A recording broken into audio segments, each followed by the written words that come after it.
വനിതാ ദിനത്തോടനുബന്ധിച്ച് കന്നിക്കളം നവജ്യോതി കോളേജിന്റെ ഭരണം വനിതകൾ ഏറ്റെടുത്തു. 1 മുതൽ 8 വരെയുള്ള ദിവസങ്ങളിൽ കോളേജ് ഭരണം നിയന്ത്രിക്കുന്നത് വനിതകളാണ്. കോളേജിലെ principal, vice principal, director, HOD എന്നീ തസ്തികകളാണ് വനിതകൾ ഏറ്റെടുത്തത്.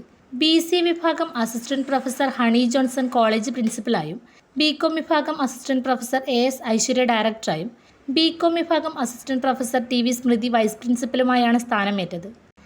കോളേജിൽ പഠിപ്പിക്കുന്ന അധ്യാപികമാരുടെ പേരുകൾ നറുക്കിട്ടാണ് അധികാര സ്ഥാനങ്ങളിലേക്ക് തെരഞ്ഞെടുത്തത്.